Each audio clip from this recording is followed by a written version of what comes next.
Good evening सब लोगों को, जितने भी लोग ये वीडियो देख रहे हैं। जितने लोगों ने आज मुझे फॉलो किया होगा तो हमने आज एसएल लिया है। ठीक है, होता है, ओके, मार्केट है।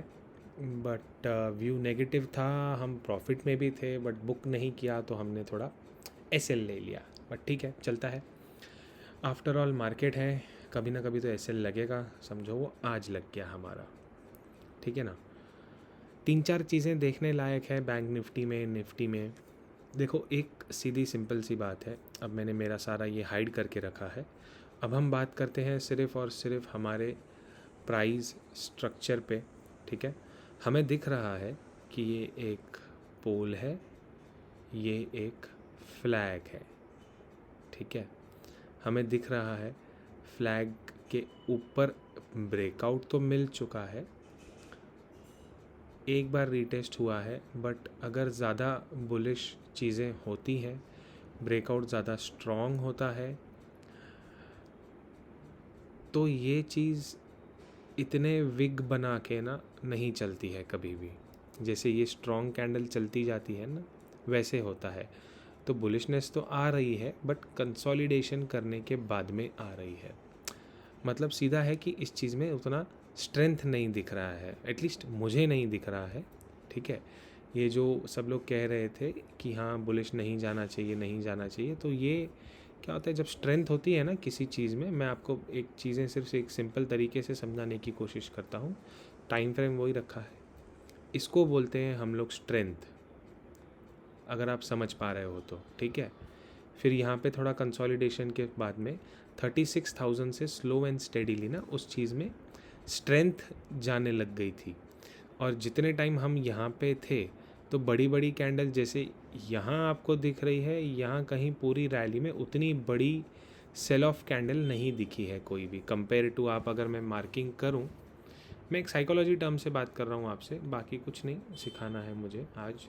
ये देखो, इतने पूरे सर्कल में जो ये सेल ऑफ जो यहाँ पे हमने देखा है को, तो इससे मुझे क्या दिखता है मैं आपको वो बता रहा हूँ। यहाँ पे से पूरा परचेजिंग हुआ। ठीक है, यहाँ पे से पूरा परचेजिंग हुआ, स्लो एंड स्टेडीली कंसोलिडेशन हुआ कि थोड़ा रिटेलर्स को एंट्री देना है, रिटेलर्स को एंट्री हुआ, यहाँ पे बड़े लोगों का एग्ज़िट हुआ।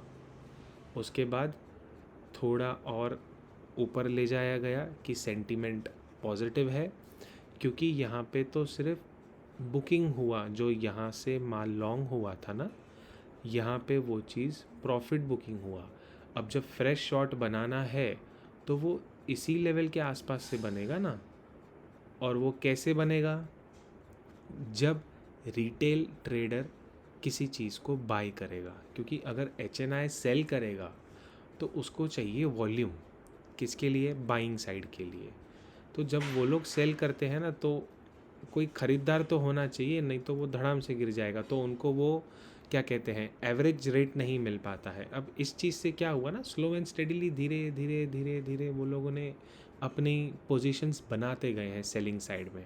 ठीक है, ये हो गई ओवरऑल साइकोलॉजी की बात कि प्राइस कैसे कहाँ क्यों मूव करता है। क्योंकि आप अगर नोटिस भी करोगे तो ये यहाँ पे बेस बनाया और अपर साइड में यहाँ पे बेस बनाया। अब हम बोल सकते हैं कि ये हमको बुलिश फ्लैग दिख रहा है, बट क्या फ्लैग पैटर्न्स फेल आउट नहीं होते हैं? राइट, पूरी दुनिया को दिख रहा है जो, और वही हमें दिखे तो थोड़ा डाइसी नहीं लगता है कि यार ये मिठाई तो दिख रही है तो ये मीठी होगी, सब खा लेते हैं, जब वो कड़वी निकलेगी तब मालूम पड़ेगा ना कि नहीं हमको फंसाया है। मार्केट में तो हर बार ऐसे ही होता है, मिठाई दिखाई जाती है बट बाद में वो फीकी निकलती है ना। तो ये जो ब्रेकआउट भी हुआ है ना, ये सेकंड वाली टच डाउन पे ना ब्रेकआउट दिया है। ये जो आप अगर ये ट्रेंड लाइन यहाँ से हम बनाएंगे ना, अगर ऐसे, मेरा ड्राइंग थोड़ा बहुत अच्छा है, तो ये सेकंड वाली से ही ब्रेकआउट दिया है। तो मोस्टली मेरे हिसाब से तो ये ब्रेकआउट्स सस्टेन नहीं होते हैं। दूसरी रही बात, तो हम इस चीज़ को एक वेज पैटर्न भी बोलते हैं। और डाउन ट्रेंड में अगर ये डाउन ट्रेंड होता है एक पुल बैक ऐसा बनता है वेज पैटर्न वाला, तो उसका डाउनफॉल ही होता है। ये एक नॉर्मल है जिसको भी थोड़ा बहुत टेक्निकल पता है, ठीक है ना। तो ये इसने दोनों चीज़ें बना ली ना आपके सामने, बुल फ्लैग भी बना लिया, वेज पैटर्न भी बना लिया। इसका अगर ब्रेकआउट होगा तो वो इतना स्ट्रॉन्ग नहीं होगा, सस्टेनेबल नहीं होगा। उसके पीछे भी हमारे 2-3 रीजंस हैं, ठीक है। अब ये आ गए हम लोग एक साइकोलॉजी और प्राइस एक्शन व्यू पे, सारी चीज़ें छुपा के, ठीक है। कल करना क्या है हम उस पर भी आते हैं। मेरा जो बाइंग लेवल बनेगा वो 37,110 के ऊपर ही बनेगा। मैं दोबारा रिपीट कर रहा हूँ, 37,110 के ऊपर ही मेरा बाइंग लेवल बनेगा। क्यों? क्योंकि वहाँ पे मेरा डेली टाइम फ्रेम का हार्मोनिक्स का एक रिजेक्शन लेवल है, जो मैंने आपको मेरे काफ़ी वीडियोस में पहले भी दिखाया है। वो ये रहा, हमने 36,952 पे हमारा लॉन्ग बुक किया था, कुछ लॉन्ग हमने कैरी रखा था, फिर वो कल हमने लॉस में काटा। आज हमने पुट साइड थे, पुट प्रॉफिट में भी थे हमारे, बट हमने बुक नहीं किया। हमने बुक नहीं किया या कुछ फॉलोअर्स ने बुक किया, वो अपनी ट्रेडिंग सेंस के ऊपर है, ठीक है। मैं मेरा पोजीशन मैनेज करता हूँ, मैं आपको नहीं कहता हूँ कि आप पूरे टारगेट उठाओ। आप प्रॉफिट में आप बुक कर सकते हो, वो आपका अधिकार बनता है, ओके, ठीक है।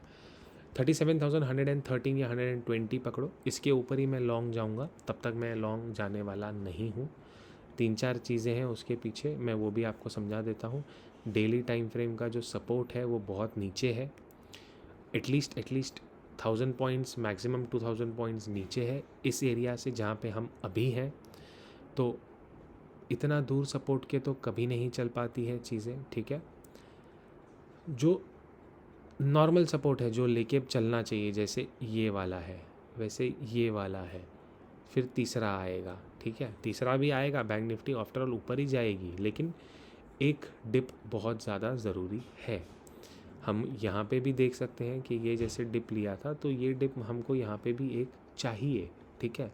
हो सकता है मंथ एंड है तो थोड़ा मैनिपुलेशन पॉसिबिलिटीज़ है सब चीज़ों की, कोई बड़ी बात नहीं है। दूसरी चीज़ जो मुझे आपको दिखानी थी, ये एक इवनिंग स्टार पैटर्न है, ठीक है। आज की कैंडल छोड़ देंगे, अगर इवनिंग स्टार पैटर्न का जो डोजी का क्लोजिंग है, वो भी जो पिछला ग्रीन कैंडल था उसके नीचे है, उसके हाई के नीचे। तो एज़ इट इज़ हमको एक चीज़ समझ में आती है कि जब तक इसका हाई नहीं कटता है, मतलब ये हाई से लेके तो ये हाई जो लगा हुआ है, ये एक पूरा सप्लाई जोन बन जाता है, बहुत स्ट्रॉन्ग वाला। बाइंग तो बनती ही नहीं है, नॉर्मल नॉर्मल नॉर्मल बात है ना ये एकदम। आप इसका हाई पकड़ो एंड ये वाले का हाई, जब तक ये डोजी नहीं कटेगा तब तक हम बाय नहीं कर सकते हैं। डोजी कट गया था, हमने सेल किया, हमको इसके नीचे के भी लेवल्स मिल गए, लेकिन एक पुल बैक लेना बनता था, वो लिया, बट इतना पुल बैक नहीं बनता था, ठीक है।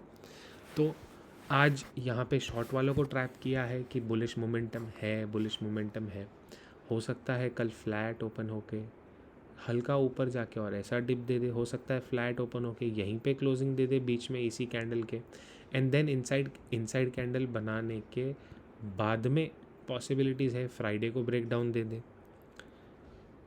हर चीज़ में ब्रेक डाउन के लिए ज़्यादा जाऊँगा, क्योंकि ये रैली 32,000 से तो 36,000 तक चल चुकी है, 37,000 तक। हम यहाँ पे देख सकते हैं 32,500 से तो 37,000 तक जा चुकी है। हमारा हार्मोनिक भी है 37,110 पे, जो उसको रिजेक्शन कर सकता है, और वो स्ट्रांगली कर सकता है, क्योंकि उसी लेवल पे ये एक गैप है जो कि फिल नहीं होना चाहिए। अगर वो फिल होता है, अगर सस्टेन होती है, तो हम 1000 पॉइंट्स का और रैली देखेंगे 38,400 तक, बट उसके चांसेस एज ऑफ नाउ नहीं है जिस हिसाब से प्राइस एक्शन चल रहा है, ठीक है। चला गया तो वो रैली शायद मैं बाय ना भी करूं, शायद मैं एक हफ़्ता वो रैली में बहुत छोटे अमाउंट के साथ ट्रेड करूंगा, क्योंकि मुझे हमेशा डर है कि इतनी बड़ी रैली में एक सेल ऑफ आएगा ऐसा, देन एक नया रैली आएगा जो 38,400 तक उसको लेके जाएगा। ये मेरा टोटल व्यू है, और इसी व्यू पे मैं चलना चाहूँगा, ना कि ये रैली में ऐसे उठा लूँ, ये बहुत रिस्की है। देखो 2 चीज़ें आपको दिखाता हूँ, प्राइस पुल बैक, वापस से रैली, कितना अच्छा लग रहा है, ठीक है। आपको ट्रेड करने में भी अच्छा लगेगा। और ये क्या है, ये पुल बैक ही नहीं है तो एंट्री कहाँ से बनेगी आपकी। ज़्यादा बुलिश है तो चलने देना है, अपने को ऊपर के लेवल पता है, वहाँ से हम वापस सेल ऑफ कर सकते हैं। ओके, 5 मिनट के टाइम फ्रेम पे आ जाते हैं बैंक निफ्टी ने। वही है, ये आपके लिए ट्रेंड लाइन है, ये ब्रेक हो जाएगी तो हम सीधा डाउनफॉल देखना चालू कर देंगे। वो ट्रेंड लाइन भी हम बना लेते हैं इस पे आके चार्ट पे, यहाँ से खींच दिया, ये रही आपकी ट्रेंड लाइन, ठीक है ना, ऐसे बनेगी। सिंपल है।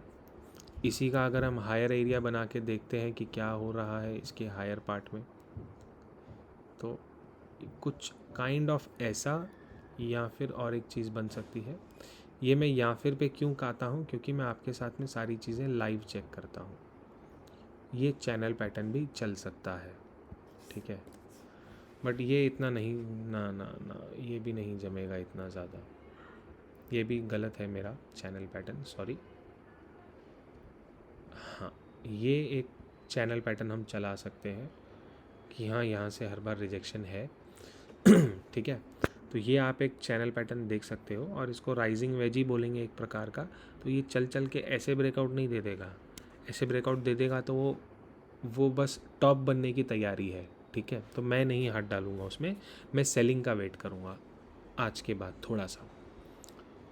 ये एक लाइन है, ये लाइन है, आपको पता है यहाँ पे ब्रेकडाउन के चांसेस ज़्यादा है। ऊपर चल जाता है 36,890, वही लेवल हमको मिल रहा है। मॉर्निंग टाइम में चला आता है 871, तो ये रहा आपका सामने रेजिस्टेंस है। यहाँ पे माल ऑब्वियसली हमको सेल करना ही पड़ेगा, 770 है, डे उसी का स्टॉप लॉस लगा दो, कॉस्ट टू कॉस्ट का बैठ जाओ, लग जाता है कोई दिक्कत नहीं, फिर ऊपर जाने दो, फिर कॉस्ट टू कॉस्ट का स्टॉप लॉस लगा दो, जितना नीचे आता है आने दो, टारगेट बड़े हैं, नहीं तो कॉस्ट टू कॉस्ट का ऐसे लगा के आप बैठ सकते हो। कल के दिन इंट्राडे में ऑप्शन बाइंग में मना करूँगा, कल की एक्सपायरी के लिए हो सकता है हम यहीं पे पूरा टाइम स्पेंड कर दें, ठीक है। फ्राइडे को हम फिर सेल ऑफ देखें, क्योंकि मंडे तक दिखा सकते हैं बुलिशनेस, बट फ्राइडे को आफ्टर 12-12:30 के बाद हम एक सेल ऑफ देखने वाले हैं, देख सकते हैं, हो सकता है थर्सडे को ही देखें, बट हाँ सेल ऑफ तो है। अब हो गई सारी बात इसकी बैंक निफ्टी की, मैंने आपको ट्रेंड लाइन भी दिखा दी, सब चीज़ें। निफ्टी में अगर मैं आता हूँ तो कुछ निफ्टी में यार एक्चुअली मैंने देखा ही नहीं है, मुझे खुद को देखना पड़ेगा, टाइम दीजिएगा। हमारा एक लेवल था कि 400, अगर ये 448 ब्रेक होता है तो सेल ऑफ अच्छा आएगा, बट 438 से उसने एक कल के वीडियो में मैंने शायद एक ये लेवल निकाली थी अगर मुझे याद है, तो ये ब्रेक होता है तो 332 देखेंगे, बट वो हुआ नहीं, यहीं से डोजी बना लिया। तो सिंपल है, 16,700 एक रेजिस्टेंस है जो कि यहाँ पे दिख ही रहा है, ऑलरेडी मार्क्ड है। 7,736, 793, यहाँ से हमको दोबारा रिजेक्शन मिलेगा, एंड दोबारा रिजेक्शन में पॉसिबिलिटीज़ है कि 440 लेवल होल्ड ना करे, ठीक है, 110% पॉसिबिलिटीज़ है। ये एक ट्रेंड लाइन थी, अगर इसको मैं और एक्सटेंड करता हूँ ऐसे ही जैसे ये लगी हुई है, तो आसपास वहीं से हम आर्ली टाइम फ्रेम में घूम रहे हैं, हो सकता है घूमे, हो सकता है ये टच कर दें, तो ये डबल रेजिस्टेंस हो जाएगा 16,693, वहाँ से सेल ऑफ आएगा हमको और ये कंफर्म आएगा। मैं बाइंग में बिल्कुल इंटरेस्ट नहीं हूँ, ठीक है, बाकी आप लोग की मर्ज़ी है। निफ्टी का मैंने आपको बहुत छोटे में बताया क्योंकि मुझे बैंक निफ्टी थोड़ा डिटेल में आपको एक्सप्लेन करना था, बाकी कुछ नहीं। डाउट्स हो, क्वेश्चन हो, टेलीग्राम पे आ सकते हो। हम नेगेटिव ही हैं, बहुत ज़्यादा एक्सप्लेनेशन दिया था आज, क्योंकि ग्रुप पे कमेंट चालू रहते हैं तो चालू रहता है लोगों का, तो ठीक है, कोई दिक्कत नहीं। बाकी कुछ खास ट्रेड नहीं किए थे, जो कल के पोजीशंस थे वही कैरी में थे। ग्रुप पे जुड़िए, डिस्कस करते हैं, आपके पास में यूट्यूब भी है कमेंट करने के लिए, आप वेलकम हो, है ना। And thank you. बाकी तो ट्रेड सेफली। सैटरडे संडे हम पूना में हैं, कुछ सेमिनार्स कर रहे हैं, फ्री हैं, कुछ इंक्वायरी होगा तो आप कमेंट में कीजिए, हम उसका आपको डिटेल बताते हैं, location and everything is free, कुछ चार्जेबल नहीं है, और बहुत कुछ सीखने को मिलेगा। कुछ छुपाऊंगा नहीं, ऐसा नहीं होगा कि थोड़ा सिखा के फिर बोल दूँ मेरा पेड कोर्स है, कोई मेरा पेड कोर्स नहीं है। जो दिल में आता है मैं खुले दिल से आप लोगों को सिखाता हूँ। सैटरडे संडे पूना, इंटरेस्टेड हो कमेंट करो, टेलीग्राम पे कमेंट आके कर कीजिए मुझे, या तो यूट्यूब पे कमेंट कीजिए, आपको डिटेल्स उस चीज़ से रिलेटेड मिल जाएगी। Thank you. और कमेंट करोगे तो आपका मेल आईडी या तो आपका टेलीग्राम आईडी डाल देना, अगर यूट्यूब पे कमेंट कर रहे हो तो हम वहाँ पे आपको कांटेक्ट कर पाएंगे। Thank you.